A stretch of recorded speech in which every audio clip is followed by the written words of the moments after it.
konjungtif, lalu selanjutnya ada fraktur impaksi, selanjutnya ada fraktur segmental, lalu selanjutnya ada fraktur avulsion, dan yang terakhir ada fraktur torus. Selanjutnya,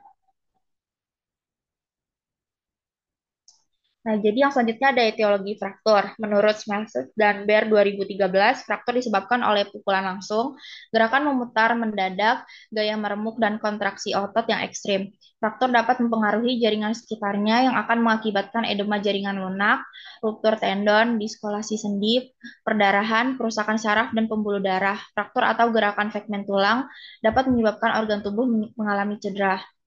Nah, di sini ada penyebab fraktur menurut Wahid 2013 antara lain yang pertama ada kekerasan langsung, yang kedua ada kekerasan tidak langsung, dan yang terakhir ada kekerasan akibat tarikan otot. Selanjutnya, nah di sini ada patofisiologi fraktur.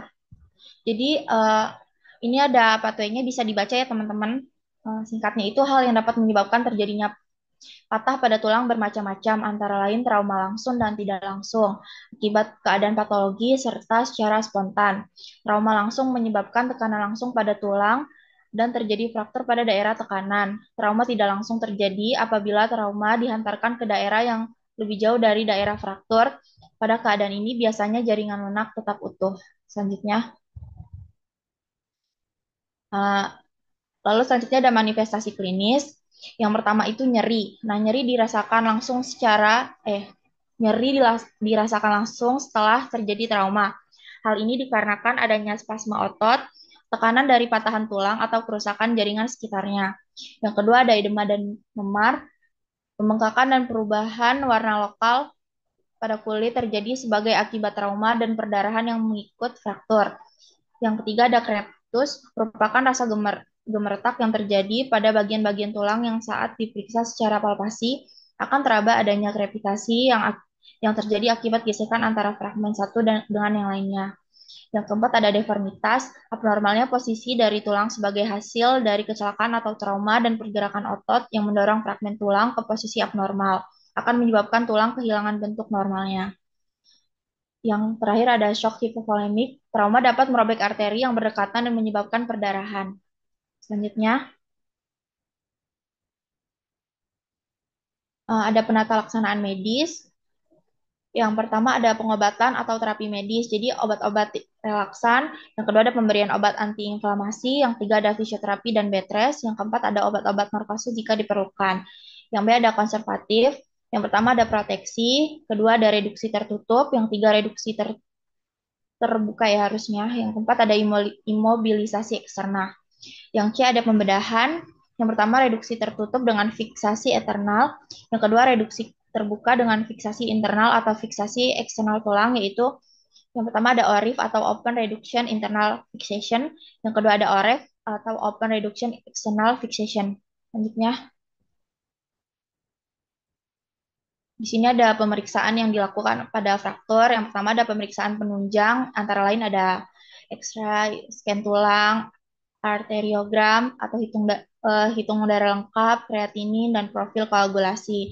Yang kedua ini ada pemeriksaan diagnostiknya, bisa jadi röntgen, CT scan, arteriogram, pemeriksaan darah lengkap, kreatinin, dan profil koagulasi. Selanjutnya, terakhir ini ada komplikasi. Jadi menurut Black and Hawks tahun 2014, komplikasi yang ditimbulkan antara lain yang pertama ada cedera saraf, fragmen tulang, dan edema jaringan yang berkaitan. Yang B ada malunion atau posisi yang tidak seharusnya pada tulang patah dan sudah sembuh. Yang C ada delayed union atau lambatnya proses penyembuhan. Yang terakhir ada non-union atau tulang yang tidak kembali menyambung. Selanjutnya, selanjutnya bisa dilanjutkan oleh teman saya. Terima kasih. Iya, selanjutnya di sini akan membahas tentang Kounidas Asuhan Keperawatan tentang penyakit fraktur. Yang pertama ini ada pengkajian keperawatan, di mana pengkajian keperawatan adalah catatan tentang hasil pengumpulan data yang didapat dari klien untuk mendapatkan informasi, membuat data tentang klien dan catatan tentang kesehatan klien. Nah, di sini itu ada pengkajian umum gerontik. Yang pertama ini ada identitas atau biodata, yang kedua riwayat masuk panti, yang ketiga riwayat keluarga, yang keempat riwayat pekerjaan, yang kelima riwayat lingkup hidup, Yang keenam, riwayat rekreasi. Yang ketujuh, sumber atau sistem pendukung. Yang kedelapan, deskripsi harian khusus kebiasaan ritual tidur. Yang kesembilan ini ada status kesehatan saat ini. Yang kesepuluh ada pemeriksaan fisik. Yang kesebelas interaksi sosial. Yang kedua belas penyuluhan atau pembelajaran. Yang ketiga belas pemeliharaan dan persepsi terhadap kesehatan. Yang keempat belas ada pola persepsi diri. Yang kelima belas pola seksual dan reproduksi. Yang keenam belas pola peran dan hubungan. Ya, selanjutnya ada pengkajian khusus lansia. Yang pertama ini ada pengkajian status fungsional dengan pemeriksaan indeks CATS. Yang pertama ini adalah mandi. Jadi aktivitasnya ini yang mandiri, bantuan hanya pada satu bagian mandi, seperti punggung atau ekstremitas yang tidak mampu, atau mandi sendiri sepenuhnya. Dan aktivitas tergantung ini ada bantuan mandi lebih dari satu bagian tubuh, bantuan masuk dan keluar dari BAK mandi, serta tidak mandi sendiri. Selanjutnya ada yang kedua, berpakaian. Yang mandiri ini mengambil baju dari lemari, memakai pakaian, mengancing atau mengikat pakaian. Yang tergantung ini tidak dapat memakai baju sendiri atau hanya sebagian. Yang ketiga ini ada kakak kamar kecil. Yang mandiri ini masuk dan keluar dari kamar kecil, kemudian membersihkan genitalia sendiri. Yang bergantung ini adalah menerima bantuan untuk masuk ke kamar kecil dan menggunakan piskop. Yang keempat ini ada eh, aktivitas mandirinya BAK dan BAB seluruhnya dikontrol sendiri. Yang bergantung ini inkontinensia parsial atau total atau penggunaan kateter, pispol, enema, dan pembalut Pampers. Yang kelima ini ada kegiatan berpindah. Yang mandiri ini berpindah ke dan dari tempat tidur untuk duduk, bangkit dari kursi sendiri. Yang bergantung ini bantuan dalam naik atau turun dari tempat tidur atau kursi. Tidak melakukan satu atau lebih berpindah. Yang keenam ini ada makan. Aktivitas mandiri ini bisa mengambil makanan dan piring menyuapinya sendiri. Yang bergantung ini butuh dalam hal mengambil makanan dan menyuapi, tidak makan sama sekali dan makan melalui NGT. Nah, keterangannya ini yang di tanda checklist ini sesuai dengan kondisi klien. Untuk indeks CATS A, mandi untuk 6 aktivitas, indeks CATS B, mandiri untuk 5 aktivitas, indeks CATS C, mandiri kecuali betting, dan satu fungsi lain. Dan ada indeks CATS D, mandiri kecuali betting, dressing, dan satu fungsi lain. Selanjutnya ada indeks CATS E, yaitu mandiri kecuali betting, dressing, toileting, dan satu fungsi lain. Selanjutnya ada indeks CATS F, yaitu mandiri kecuali betting, dressing, toileting, transferring, dan satu fungsi lain. Selanjutnya ada indeks CATS G, tergantung pada orang lain untuk 6 aktivitas. Selanjutnya ini ada pengkajian MMSE atau mini mental state exam. Yang pertama ini pertanyaan tentang sekarang ini, tahun, musim, bulan, tanggal, hari atau apa. Untuk maksimal nilainya itu 5. Selanjutnya ada pertanyaan kita berada di mana, negara, provinsi, kota, rumah sakit, lantai, atau kamar. Itu poinnya sama, masih 5. Selanjutnya ada pertanyaan tentang registrasi. Pewawancara menyebutkan nama 3 buah benda, 1 detik untuk setiap benda. Kemudian pasien diminta mengulangi nama ketiga objek tadi, berilah nilai 1 untuk tiap nama objek yang disebutkan benar, lalu ulangi sampai pasien menyebut dengan benar. Misalnya bola, kursi, buku. Lalu hitung jumlah percobaan dan catat 5 kali. Untuk ini nilainya 3. Selanjutnya ada atensi dan kalkulasi, yaitu pertanyaan tentang pengurangan 100 dengan 7, nilai 1 untuk setiap jawaban yang benar. Hentikan setelah 5 jawaban atau eja secara terbalik, seperti kata W, A, H, D, U. Dan beri nilai maksimal itu 5. Keterangannya itu lebih dari 23, berarti aspek kognitif dan fungsi mental masih baik. Lalu poin untuk 18 hingga 22 yaitu ada kerusakan aspek fungsi mental ringan. Kalau kurang dari 18 terdapat kerusakan aspek mental berat.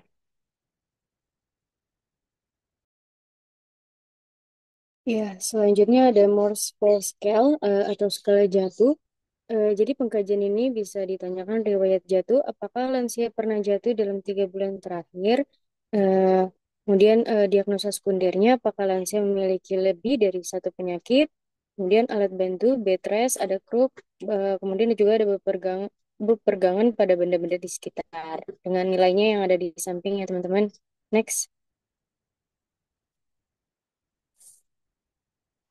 Kemudian yang empat ini terapi intravena. Apakah saat ini lansia terpasang infus? Yang kelima ini ada cara berjalannya atau cara berpindah, jadi kayak normal atau lemah atau ada gangguan. Kemudian juga yang keenam ini ada status mental.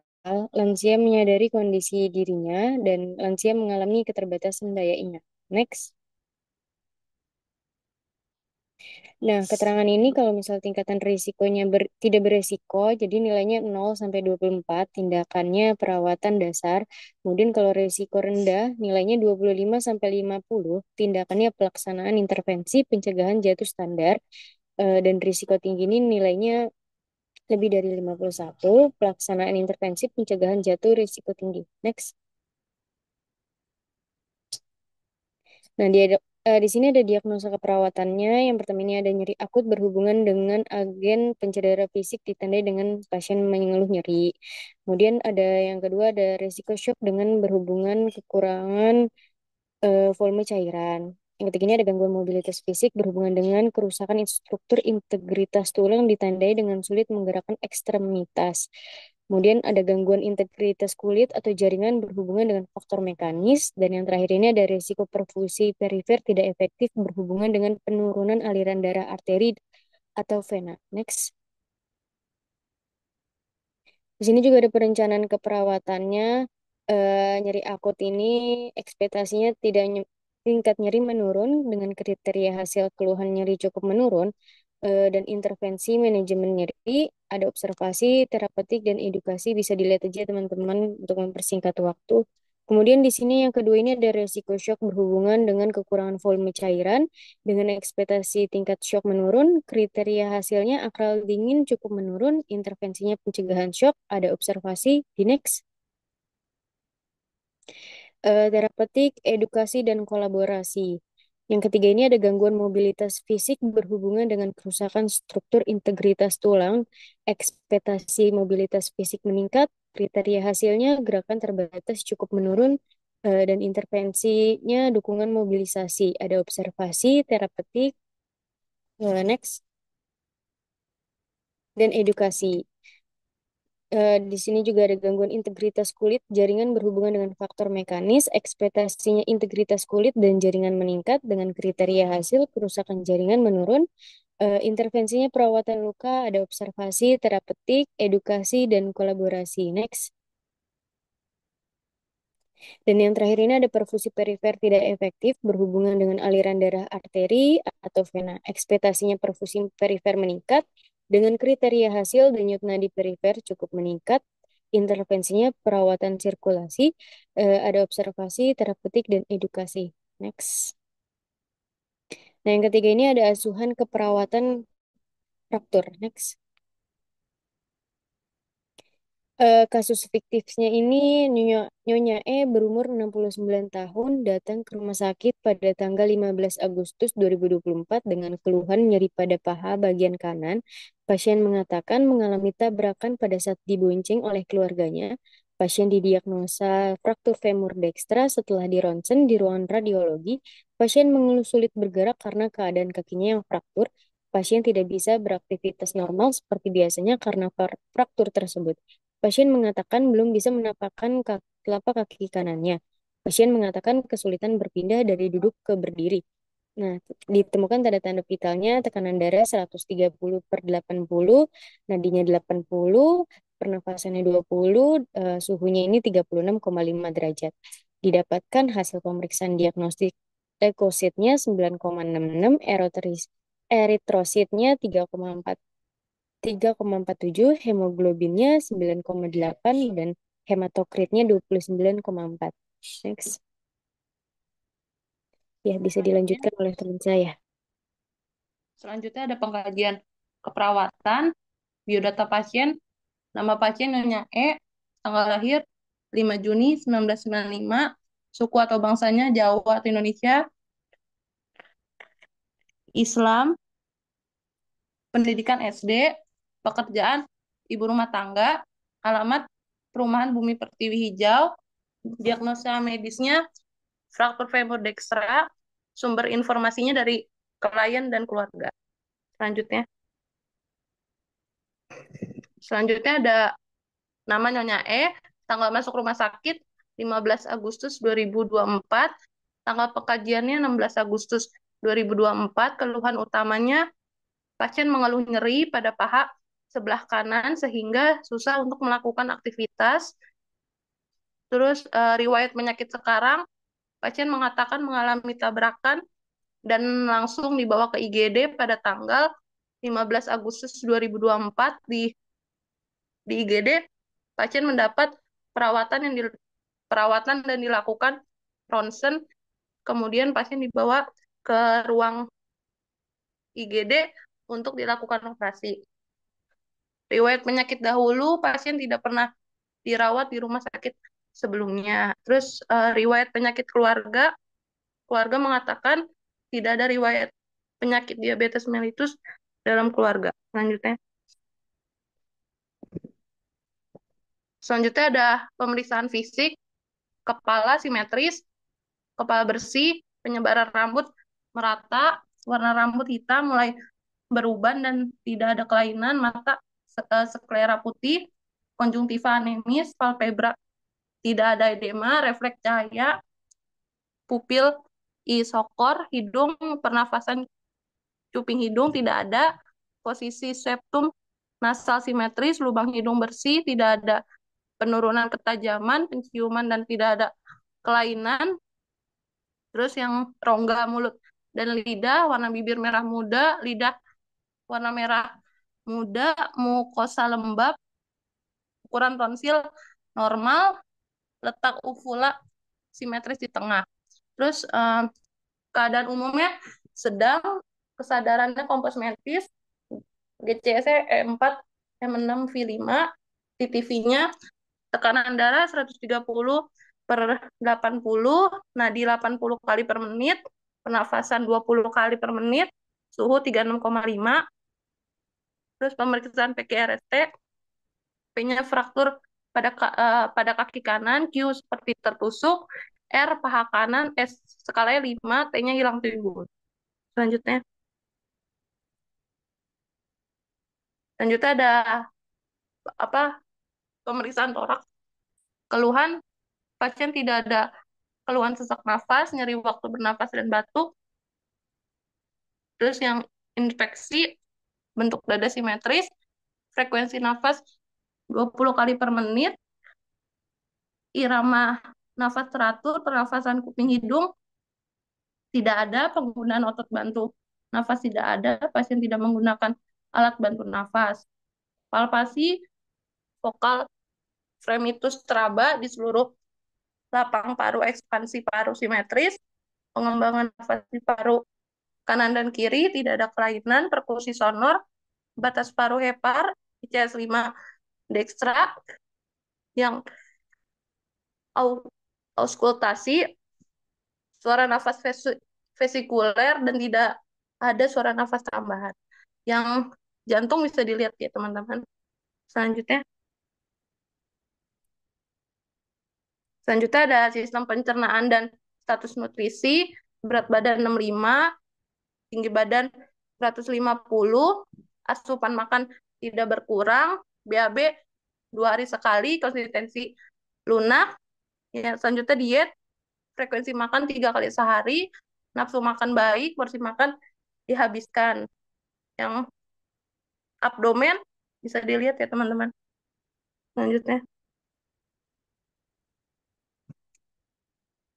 Selanjutnya sistem saraf, memori panjang, perhatian dapat mengulang, bahasa, komunikasi verbal, menggunakan bahasa Indonesia, komunikasi dan orientasi, dapat mengenal orang, tempat, dan waktu. Refleks fisiologisnya bisa dilihat ya. Selanjutnya yang 6, tidak ada keluhan pusing, tidur 5 jam per hari, pemeriksaan syaraf kranialnya bisa dilihat. Selanjutnya ada sistem perkemihan, kebersihan bersih, kemampuan berkemih, tidak ada distensi kandung kemih. Selanjutnya ada sistem muskuloskeletal dan integumen, bisa dilihat ya. Terus selanjutnya ada sistem endokrin. Selanjutnya ada yang psikososial, bisa dilihat ini teman-teman. Selanjutnya ada yang spiritual, juga bisa dilihat. Ini selanjutnya ada personal hygiene, bisa dilihat teman-teman. Selanjutnya, selanjutnya ada pemeriksaan hematologi, bisa dilihat ya teman-teman yang pemeriksaan tanggal 16 Agustus dan tanggal 18 Agustus. Selanjutnya ada nih obat-obatannya, bisa dilihat aja. Selanjutnya dilanjut oleh teman saya. Selanjutnya ada pengkajian fungsional klien. Yang pertama ini aktivitas mandinya ketergantungan. Kemudian yang kedua berpakaiannya ketergantungan. Next. Untuk yang ke kamar kecilnya ketergantungan. Kemudian yang berpindahnya ketergantungan. Next. Ya, untuk kontinennya ketergantungan dan makannya ketergantungan, hasilnya pasien dengan kategori ketergantungan total. Ya, untuk makannya dengan bantuan, minumnya dengan bantuan, berpindah dari kursi roda ke tempat tidurnya dengan bantuan, personal toiletnya dengan bantuan, keluar masuk toiletnya dengan bantuan, mandinya dengan bantuan, jalan di permukaan datarnya dengan bantuan, naik turun tangganya dengan bantuan. Next. Ya, untuk mengenakan pakaiannya dengan bantuan, kontrol bowelnya dengan bantuan, kontrol bladernya dengan bantuan, olahraga atau latihannya dengan bantuan, rekreasi atau pemanfaatan waktu luangnya dengan bantuan. Hasilnya ini hasil pasiennya dengan kriteria ketergantungan sebagian atau 60. Next. Ya, untuk MMSE-nya nilainya 4 untuk yang orientasi yang pertama, yang keduanya itu 5. Untuk registrasi nilainya 2. Next. Untuk yang atensi dan kalkulasi dapat nilai 4. Untuk yang mengenal kembali nilainya 3. Untuk yang bahasa yang pertama itu dapat nilai 2. Dan yang kedua itu 1. Next. Ya, untuk pertanyaan yang pertama dapat nilai 3. Untuk pertanyaan yang kedua itu nilainya 1. Untuk pertanyaan yang ketiga nilainya 1. Dan untuk yang disuruh menggambar pasiennya nilainya 1. Next. Ya, untuk hasilnya itu aspek kognitif dan fungsi mental pasiennya baik dengan nilai 27. Untuk Morsfall scale-nya, skala jatuhnya riwayat jatuh dalam 3 bulan terakhirnya 0, tidak. Diagnosa sekundernya apakah lansia memiliki lebih dari satu penyakit, nilainya 0. Next. Ya, izin masuk kelompok. Kelompok langsung ke bagian diagnosa aja ya. Nanti langsung ke EBN biar mempersingkat waktu.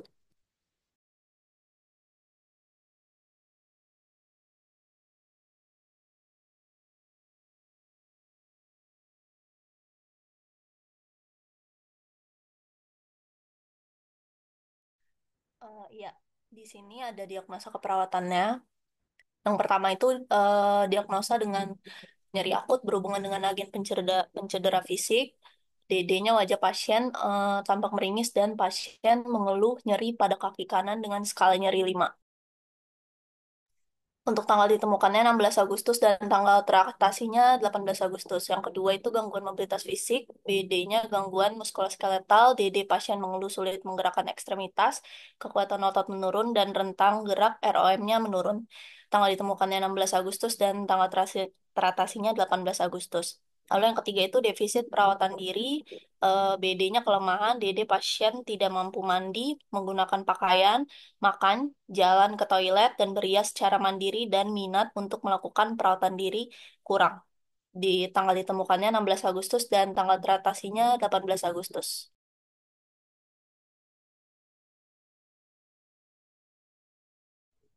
Selanjutnya ada intervensi keperawatan.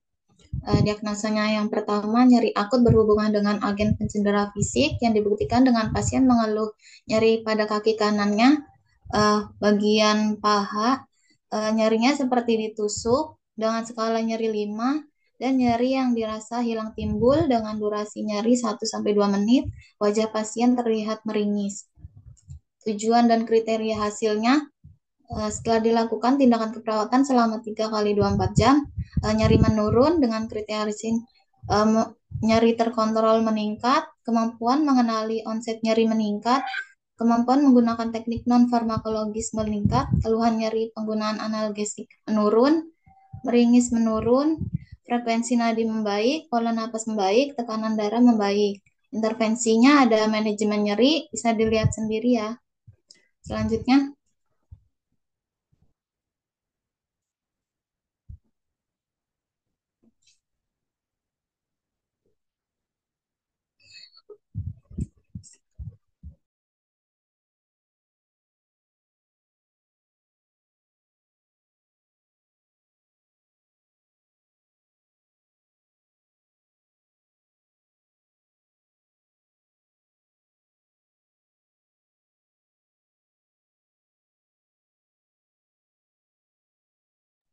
baik, selanjutnya ada intervensi yang kedua, diagnosa kedua, gangguan mobilitas fisik berhubungan dengan gangguan muskuloskeletal yang dibuktikan dengan pasien mengatakan sulit bergerak karena keadaan kakinya yang fraktur. Pasien mengatakan tidak bisa beraktivitas normal seperti biasanya karena fraktur. Aktivitas pasien terlihat dibantu oleh keluarga. Nah, setelah dilakukan tindakan perawatan selama 3 kali 24 jam, mobilitas fisik meningkat dengan kriteria hasilnya, pergerakan ekstremitas meningkat, kekuatan otot meningkat, rentang gerak meningkat, kelemahan fisik menurun. Intervensinya dukungan ambulasi, bisa dilihat sendiri ya.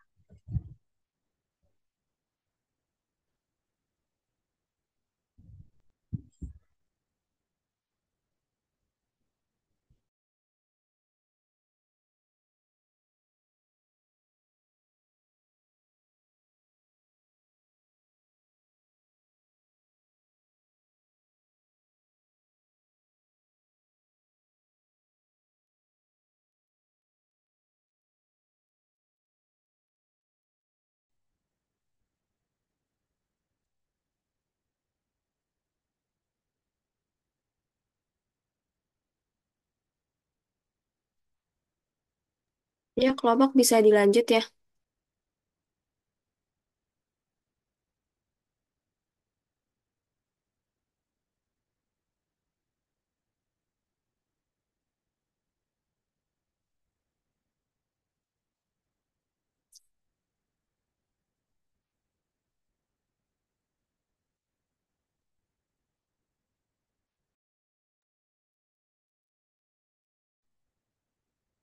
Selanjutnya ada EBN-nya. Next.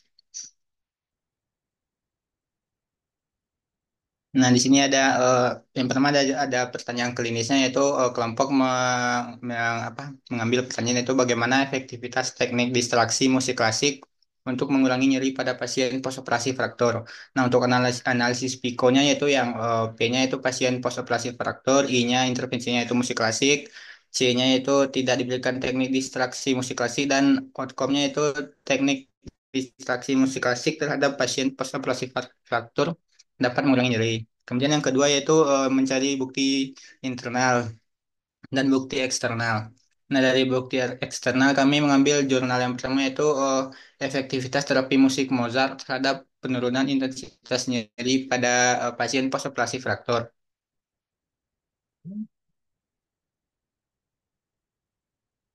Ini jurnal yang pertama yang bisa dilihat teman-teman. Selanjutnya, nah, jurnal yang kedua itu judulnya efektivitas teknik distraksi musik klasik Mozart untuk mengurangi nyeri pada pasien postoperasi fraktur. Ini bisa dilihat juga ya teman-teman jurnalnya. Nah, ini untuk pengkajian ini dilakukan dengan usia dari dewasa sampai lansia dengan mayoritas jenis kelaminnya laki-laki. Kemudian untuk evaluasinya terdapat perbedaan yang signifikan antara kelompok kontrol dan eksperimen. Kemudian dari bukti dari yang dari pakarnya itu, menurut Darson setiap fraktur akan selalu menjalani pembedahan dan dilakukan pemberian analgesik untuk mengurangi nyeri pada proses pembedahannya. Pada saat masa analgesiknya selesai, pasiennya akan kembali merasakan nyeri. Nah, ini juga dibuktikan dengan banyaknya ya, pasien yang mengeluh merasa nyeri gitu setelah mendapatkan terapi analgesik.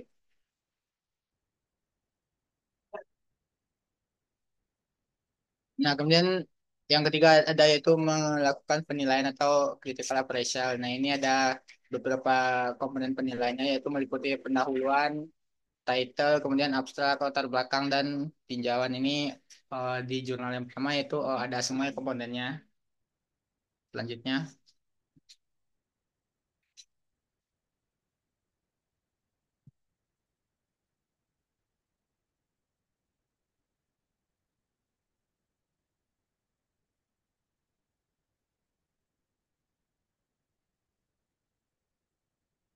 Nah, untuk jurnal yang kedua yaitu juga ada semua ya komponennya, ya ini kecuali ada yang tidak ada yaitu hanya eh, hubungan atau keterkaitan penelitian saat ini dengan penelitian sebelumnya itu tidak digambarkan dengan jelas ya pada jurnal yang kedua ini.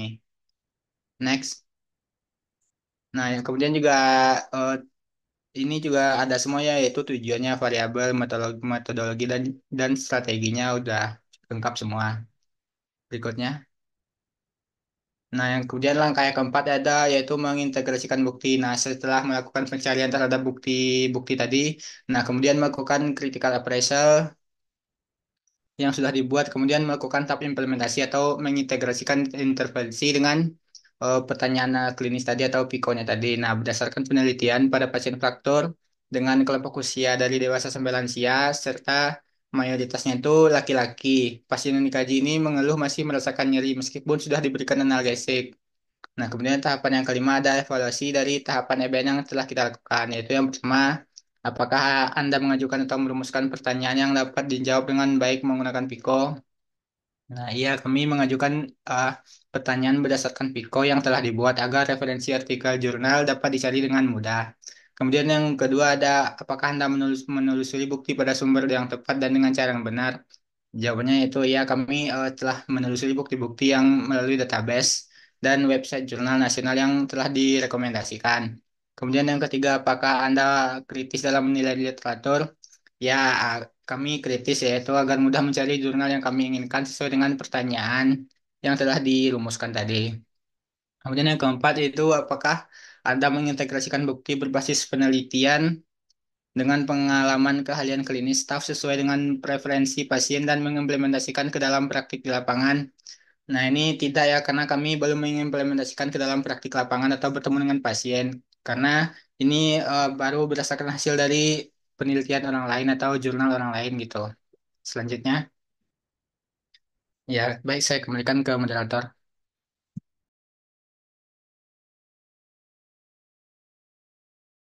Ya, baik. Terima kasih untuk kelas B atas pemaparannya. Em, Mungkin kelas 4A yang ingin menambahkan materi, dipersilahkan.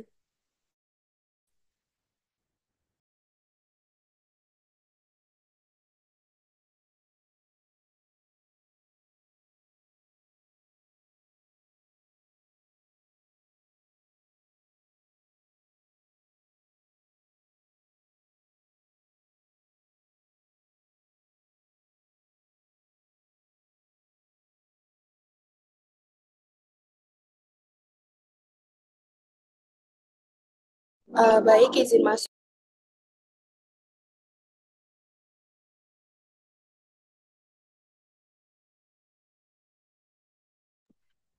Yang pertama ini ada penata laksanaan. Maaf, yang pertama itu ada fraktur tertutup.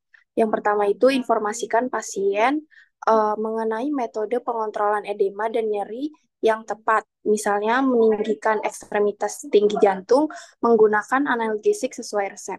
Yang kedua itu ajarkan latihan-latihan untuk mempertahankan kesehatan otot yang tidak terganggu dan memperkuat otot yang diperlukan untuk berpindah tempat dan untuk menggunakan alat bantu, misalnya tongkat, alat bantu berjalan, atau walker. Yang ketiga itu ajarkan pasien tentang cara menggunakan alat bantu dengan aman. Yang keempat itu alat bantu pasien memodifikasi lingkungan rumah mereka sesuai dengan kebutuhan, mencari bantuan personal jika diperlukan. Yang kelima itu berikan pendidikan kesehatan pada pasien mengenai perawatan diri, informasi, medikasi, pemantauan kemungkinan komplikasi, dan perlunya supervisi pelayanan kesehatan yang berkelanjutan. Yang kedua itu ada fraktur terbuka. Yang pertama itu sasaran penata laksanaannya adalah untuk mencegah infeksi luka, jaringan lunak, dan tulang serta untuk meningkatkan pemulihan tulang dan jaringan lunak. Yang kedua itu memberikan antibiotik melalui IV dengan segera saat pasien tiba di rumah sakit bersama dengan tetanus, toksoid jika diperlukan. Yang ketiga itu lakukan irigasi luka dan debridemen. Yang keempat itu tinggikan ekstremitas untuk meminimalkan edema. Yang kelima itu kaji status neovaskuler dengan sering. Yang keenam ukur suhu tubuh pasien dengan interval teratur dan pantau tanda-tanda infeksi. Selanjutnya.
Ya, izin masuk. Nah, jadi dari kelompok kelas A ingin menambahkan lagi tentang jurnal EBN-nya. Jadi tadi di kelompok kelas B itu untuk tekniknya sama ya sama kelompok kelas A, tapi kita ada bukti jurnal yang berbeda. Di sini ada dengan judul Literature Review tentang efektivitas terapi musik klasik terhadap penurunan intensitas nyeri pada pasien post-operasi fraktur. Bisa di next. Ya, di sini ada analisis pikonya. Pertanyaan klinisnya, apakah terapi musik klasik efektif dalam mengurangi intensitas nyeri pada pasien yang menjalani operasi fraktur dibandingkan dengan tidak menggunakan terapi musik? Untuk P-nya ini pasien post operasi fraktur, I-nya terapi musik klasik, C-nya tanpa terapi musik, O-nya penurunan intensitas nyeri. Next. Ya, di sini ada referensinya, bisa dilihat ya teman-teman. Ini kita ngambil dari Google Scholar. Untuk tujuan penelitiannya yaitu untuk mengetahui literatur review efektivitas terapi musik klasik terhadap penurunan intensitas nyeri pada pasien post operasi fraktur. Lalu sampel yang digunakan ini jumlah respondennya ada 68. Nah, sebagian besar ini perempuan dengan 57,7% dan umur dewasa yaitu 76,9%. Untuk klasifikasinya yaitu literatur review. Untuk metodenya di sini literatur review dengan jumlah artikel yaitu 3 yang diambil dari Google Scholar dengan kata kunci musik klasik, nyeri, dan post operasi fraktur berupa artikel full teks yang terbit tahun 2018 sampai 2020.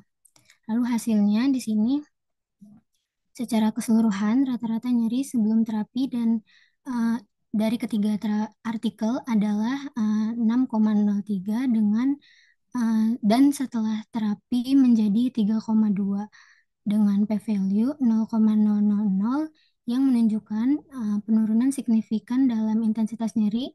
Dari total 68 responden terdapat perbedaan dalam distribusi jenis kelamin. Nah, responden perempuan lebih banyak yaitu 57,7% dibandingkan laki-laki yaitu 42,3%. Nah, dalam hal umur, mayoritas dalam kategori dewasa yaitu 76,9% dengan sedikit responden remaja dan lansia. Nah, penelitian ini menggunakan metode literatur review dengan menganalisis 3 artikel yang relevan. Nah, data yang dikumpulkan dari jurnal yang dipublikasikan dalam 10 tahun terakhir dengan fokus pada efektivitas terapi musik klasik dalam mengurangi nyeri pasca operasi fraktur. Nah, hasil penelitian menunjukkan bahwa terapi musik klasik ini memiliki pengaruh yang signifikan dalam menurunkan intensitas nyeri pada pasien post-operasi fraktur. Penurunan rata-rata nyeri yang signifikan dan p-value yang menunjukkan hasil yang kuat, yaitu kurang dari 0,05, mendukung menggunakan terapi musik sebagai intervensi non-farmakologis dalam manajemen nyeri. Nah, analisis ini juga menunjukkan bahwa terapi musik klasik dapat menjadi alternatif yang efektif untuk mengurangi nyeri pada pasien pasca operasi, dan hasil ini dapat menjadi dasar untuk penelitian lebih lanjut serta penerapan dalam praktik klinis. Ya, mungkin cukup penambahan dari kelompok kelas A. Saya kembalikan ke moderator.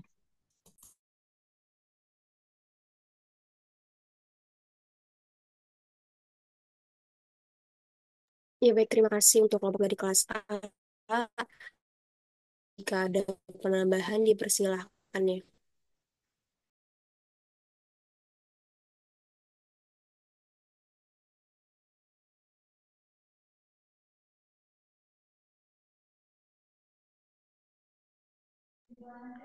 Ya, izin.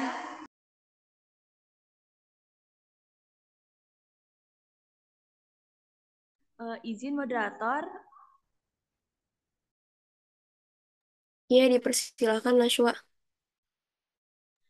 Iya, dari RKI ingin menambahkan.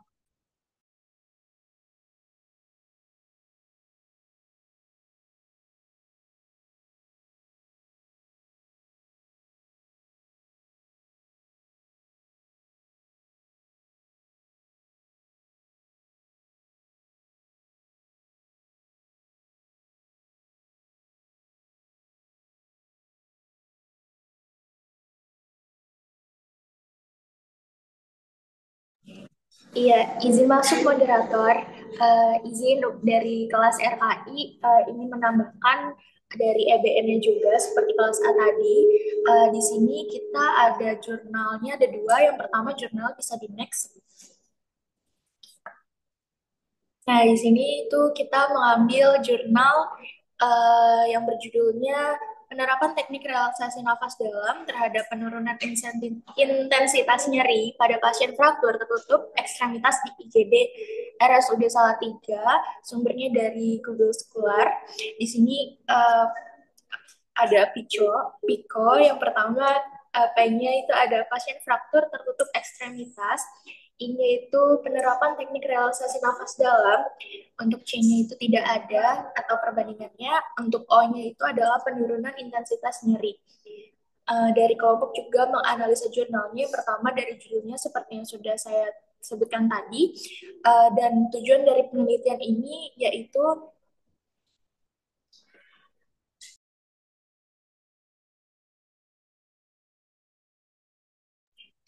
ya, tujuannya itu untuk mengetahui gambaran ASKEP pada pasien fraktur dengan penerapan intervensi teknik relaksasi nafas dalam. Untuk analisa selanjutnya, boleh di next. Nah, di sini kita masuk ke pembahasan berdasarkan telah yang udah kelompok lakukan. Jadi pembahasannya didapat seperti berikut ya teman-teman. Bahwa teknik relaksasi nafas dalam terhadap Tuan I tentunya sudah memenuhi kriteria inklusi dan eksklusi yang penulis susun sebelumnya. Proses perlakuan relaksasi nafas dalam ini sebelumnya penulis mendemonstrasikan teknik tersebut dahulu, kemudian pasien mengikuti arahan penulis sesuai dengan langkah SOP relaksasi nafas dalam yang telah dibuat. Pasien melakukan teknik tersebut nih selama 15 menit dan selalu mengikuti arahan dari penulis hingga mencapai akhir teknik relaksasi nafas dalam. Setelah diberikan teknik tersebut, pasien diberikan waktu terlebih dahulu selama 5 menit, kemudian pasien dikaji kembali skala intensitas nyerinya setelah melakukan relaksasi tersebut. Nah, dari hasil pemaparan studi kasus dan teori, relaksasi nafas dalam ini dapat membantu menurunkan intensitas nyeri pada pasien fraktur dengan terapi non-farmakologis, dengan hasil nilai skala setelah perlakuan yang dilakukan pre dan postnya. Dan teknik relaksasi napas dalam ini bisa diterapkan pada pasien fraktur. Pengaruh teknik relaksasi napas dalam ini karena meningkatkan ventilasi paru dan meningkatkan oksigenasi darah, meningkatkan ventilasi alveoli, memelihara pertukaran gas, mencegah ateleksi paru, meningkatkan efisiensi batuk, mengurangi stres baik stres fisik maupun emosional, menurunkan intensitas nyeri, dan menurunkan kecemasan sehingga pasien merasa nyaman. Dan berdasarkan hasil yang diperoleh dari serangkaian proses ASCEP yang sudah diteliti tadi, didapatkan bahwa implementasi relaksasi nafas dalam ini dalam satu kali perlakuan saja selama 15 menit dapat menurunkan intensitas nyeri. Yang sebelumnya, sebelum perlakuan itu didapatkan hasil intensitas nyeri berada di skala tinggi. Kemudian setelah adanya perlakuan tersebut, terdapat penurunan yang cukup signifikan.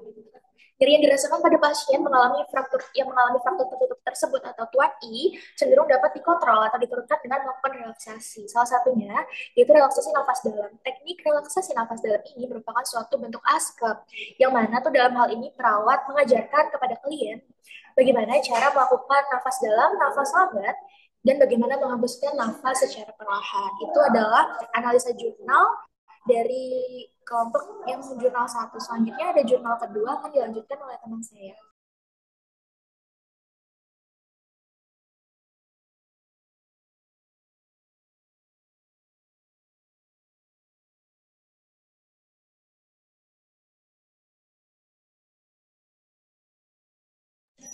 Oke, bisa di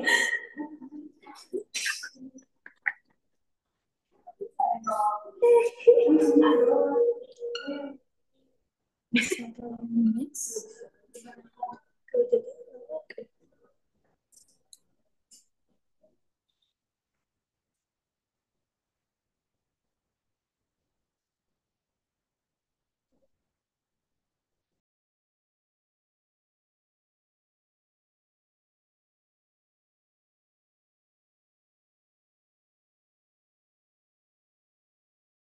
Oke, ini ada hasil penerapan dari jurnal juga sama tadi ya.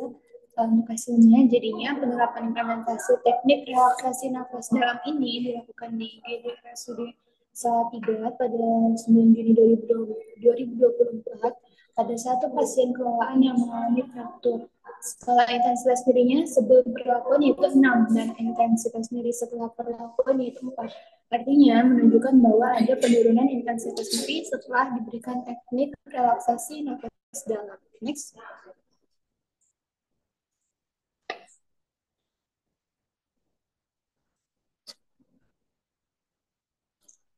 Oke, di sini ada jurnal kedua, yaitu tentang efektivitas terapi musik Mozart terhadap penurunan intensitas nyeri pasien post operasi fraktur. Untuk P-nya ini adalah pasien post operasi fraktur, I-nya ini efektivitas terapi musik Mozart, untuk compare ini tidak ada, dan untuk O-nya ini adalah penurunan intensitas nyeri. Di analisa jurnal ini untuk tujuan penelitiannya adalah untuk mengetahui bahwa efektivitas terapi musik Mozart ini terhadap penurunan intensitas nyeri pasien post operasi fraktur. Okay, next. Oke, untuk pembahasan ini, menurut analisa peneliti, setiap orang ini memiliki cara yang berbeda dalam mengatasi dan menginterpretasikan nyeri. Cara seseorang merespon terhadap nyeri ini adalah akibat dari banyak kejadian nyeri selama rentang hidupnya. Hubungan antara nyeri dengan seiring bertambahnya usia, yaitu pada tingkat perkembangan.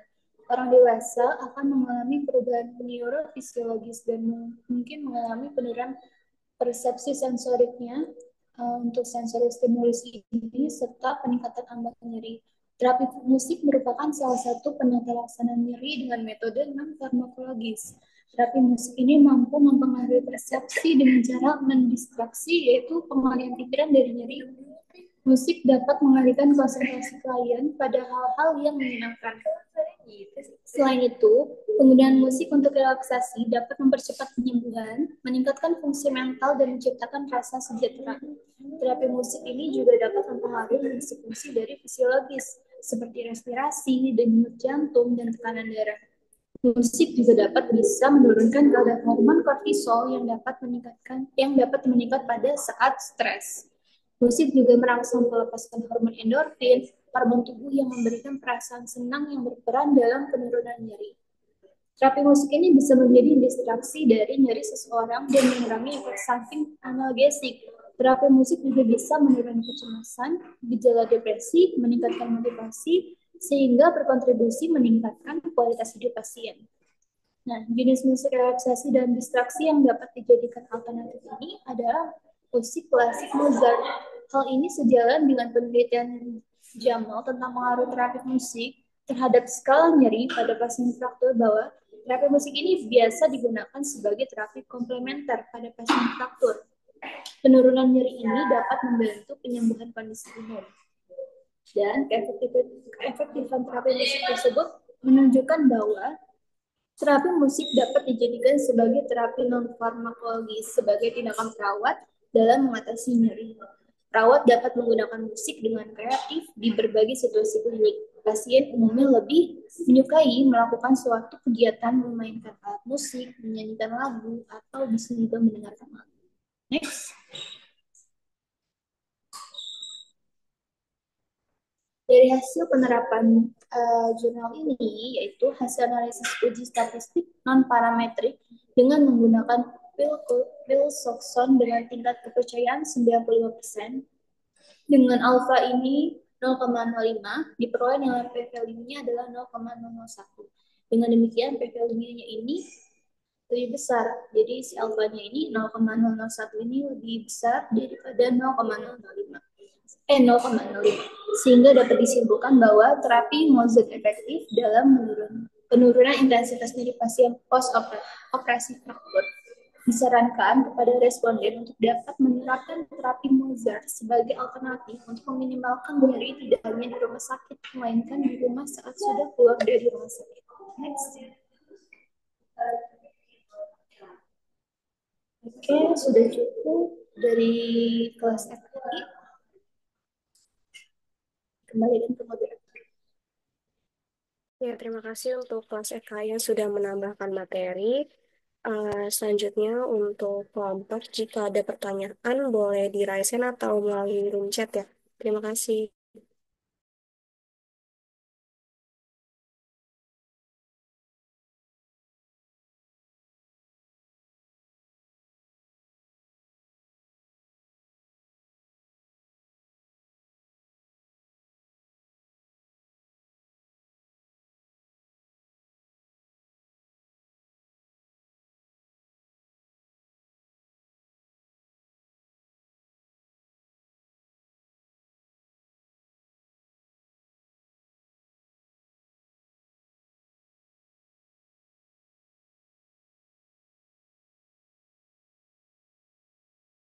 Ya, sekali lagi, jika ada pertanyaan dari kelompok maupun dari kelompok lain, boleh di raise hand ya.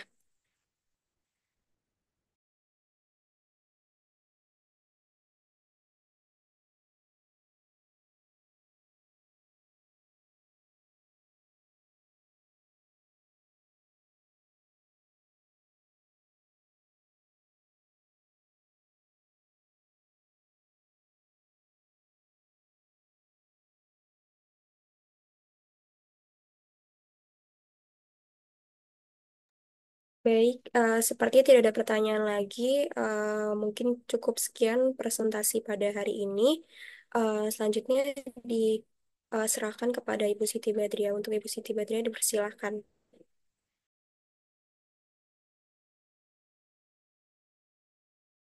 Baik, baik, terima kasih untuk penyajiannya sudah sangat lengkap. Bagaimana tadi sudah disampaikan mulai dari konsep penyakit, kemudian asuhan keperawatan, kemudian didukung oleh beberapa evidence based practice, kemudian dengan apik juga secara Viko bagaimana dianalisisnya.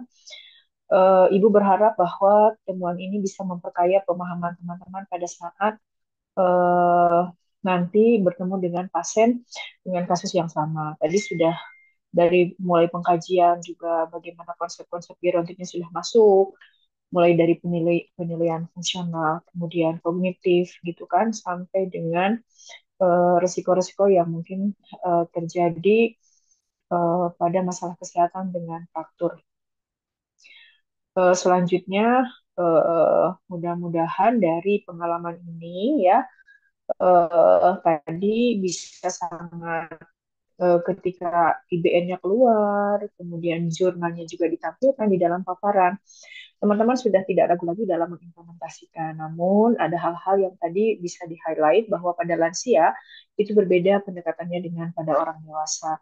Semakin lansia mungkin untuk farmakologi itu tidak se ekstrim dilakukan pada orang dewasa, jadi non farmakologi disesuaikan bahkan lebih diminimalisir dan banyak sekali intervensi-intervensi yang dilakukan secara non farmakologi seperti tadi terapi musik ya, kemudian mungkin nanti kombinasi dari berbagai terapi modalitas, terapi komplementer, silakan lebih dieksplor lagi sehingga lebih komprehensif pemahamannya.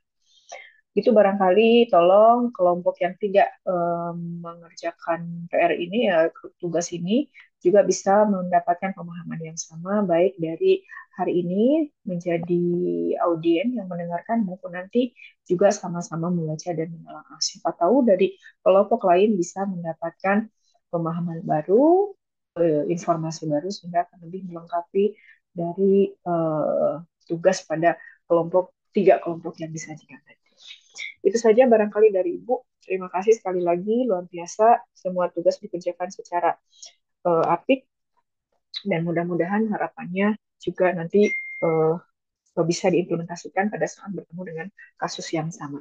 Itu saja dari Ibu. Waktu dikembalikan ke moderator. Silahkan.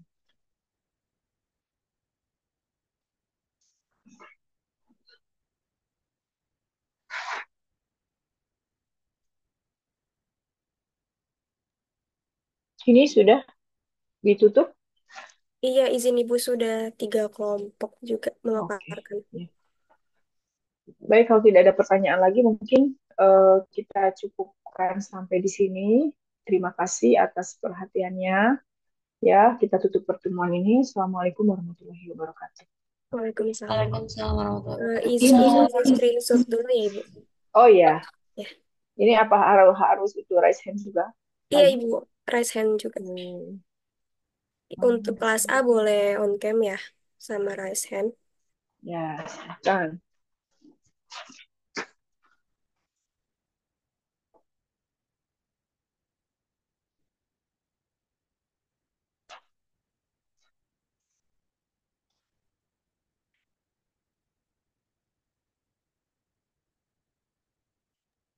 Yang untuk kelas A sudah bisa dilanjut kelas B.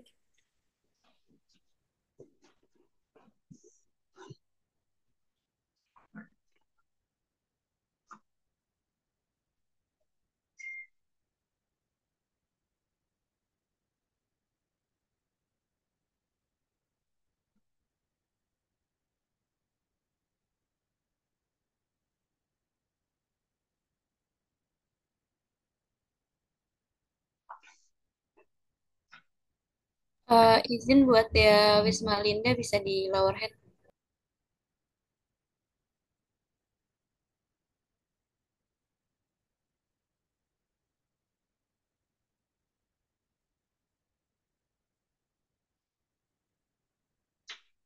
Baik, untuk kelas B sudah selesai, bisa dilanjut ke RKI. Baik, untuk RKI boleh di on cam dan raise hand ya.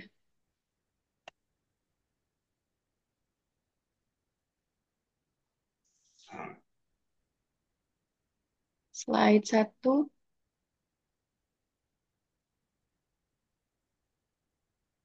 Ya, sudah Ibu. Sudah. Terima kasih semuanya. Assalamualaikum warahmatullahi wabarakatuh. Waalaikumsalam. Terima kasih. Terima kasih Ibu. Ya, Ibu izin live ya.